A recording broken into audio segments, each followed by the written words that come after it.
Hello everyone, I'm Meteorologist Charlie Ironmonger. Thank you so much for joining me today for your 1 p.m. news and weather update from the First Alert Desk. Now we've got news out of Bethel where officers are responding to a shooting investigation. A 44-year-old man was shot multiple times on Crawford Street at around 12:40 a.m. on Friday. Now, the victim was taken to ECU Health Medical Center where he was treated and later released. Anyone with information on the shooting is urged to call the Pitt Greenville Crime Stoppers line at 252-758-7777.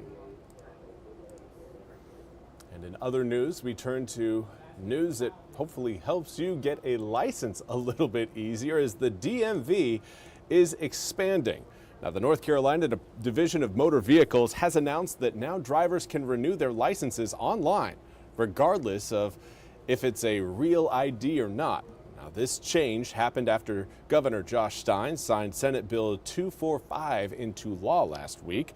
According to the DMV, this change is expected to reduce wait times statewide and is effective immediately. DMV Commissioner Paul Tyne said, quote, "We encourage our customers to renew their driver's license online if they're eligible.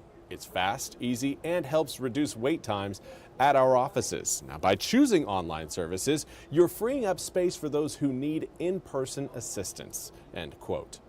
Now, the DMV says it will explore how to integrate name changes, in-state address changes, and license duplication orders online over the next several weeks. The DMV says this law could allow for more than 400,000 transactions to occur online rather than waiting in person. And now let's talk about your weather forecast. It is going to be a fairly busy week this week in terms of your weather. I know yesterday wasn't all that special. Today doesn't look like there's a whole lot going on outside our door, but when we take a look at what's happening in the Atlantic, we've got another named storm. This happened about 2 hours ago. Tropical Storm Jerry was officially named. Currently has maximum sustained winds of 45 miles an hour, gusts up to 60 miles an hour, with a pressure reading of 1,006 millibars. It's moving west at 24 miles an hour, and it's a system that is expected to kind of graze by the Lesser Antilles, really the Leeward Islands, and from there head up north towards Bermuda. Now, it is expected to stay just off to the east of Bermuda, which is great news for us, but this is a system we are going to need to pay attention to, as Umberto and Imelda both showed us you don't need a landfalling hurricane to get impacts along our coastline. We saw that as multiple houses. I believe last count is 9 houses have fallen into the Atlantic off the Outer Banks over this summer, really over the past few weeks. Past week, actually. Now, here's a look at what we've got going on across the southeastern United States.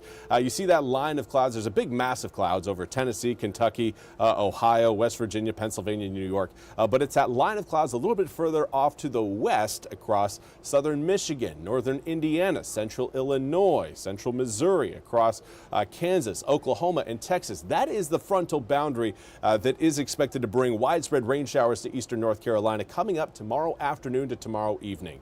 Does not look like that system will be gaining enough speed to present us with a severe weather threat, but we are anticipating maybe a stray rumble of thunder here or there. For today, again, we have had some light rain showers come down. A lot of those light rain showers right now are moving over Wilson and into southern Edgecombe County. Pitt County also again seeing a few maybe drizzle spots out there. Not a lot, but certainly some rain is falling across parts of the east right now. Air temperatures currently in the low to mid 80s throughout most of eastern North Carolina. We do have the upper 70s being reported through Goldsboro, Oriental, Hatteras, and Manteo, but again, still hanging on to a southerly breeze. It's only going to warm us up even more as we head into the afternoon. Right now, wind speeds generally at around 5 to 10 miles an hour. We do have both Williamston and Stumpy Point coming in with 12 mile per hour sustained winds. So here's kind of a big picture look at what is going to be happening across the southeast. Both those systems, that area of low pressure off to our west and then the cold front further back up to the northwest, those are going to merge together. Now, that does not make the systems any stronger or weaker. All it does is essentially extend how far those rain showers are going to reach. Really far up north, and well, they're going to be present across eastern North Carolina, even South Carolina and Georgia going to be getting in the mix as well. But it's the stalling of that frontal boundary off of our coast that really opens the door for weekend problems. An area of low pressure. Do note that high pressure system you're seeing up kind of over the Great Lakes, just over looks like Youngstown, Ohio, into north of Pittsburgh, Pennsylvania. That high is going to increase the wind speeds generated off of the low pressure system that will be forming along that cold frontal boundary.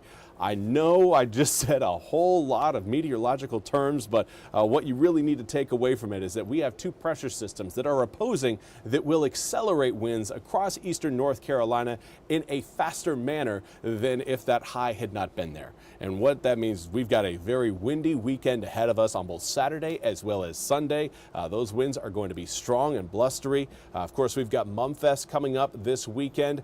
It'll be interesting to see how organizers, again, maybe adjust to this forecast, but right now it is looking like we are going to be experiencing windy and wet conditions through the entirety of the weekend. So much so on Sunday that we're going to be looking at air temperatures more in the mid to upper 60s because of the winds and the rain and the lack of sunshine. It's really going to, again, be a fairly dreary weekend throughout eastern North Carolina, but predominantly on the eastern side of Highway 17. The closer you get to the coast, the rougher your conditions will be over Saturday and Sunday. By Monday, the area of low pressure is expected to work its way out of eastern North Carolina. There is certainly still some uncertainty in what direction it moves. Is it going to go straight up to the north and then curve out to the northeast? Is it going to head just straight easterly, head towards Bermuda? Some models have this thing kind of doing a little swirly pattern and heading back into coastal Georgia and even possibly portions of South Carolina around kind of the Hilton Head area. So the exit of this system still up in the air, but we are getting a better read on exactly what we should be looking for this weekend. Things again will improve by really Tuesday of next week. Well, that's all we have time for today's 1 p.m. news and weather update from the First Alert Desk. I want to thank you all so much for joining me. We'll be back with more news and weather coming up at the top of the hour. Until then, I hope you all have a wonderful Tuesday.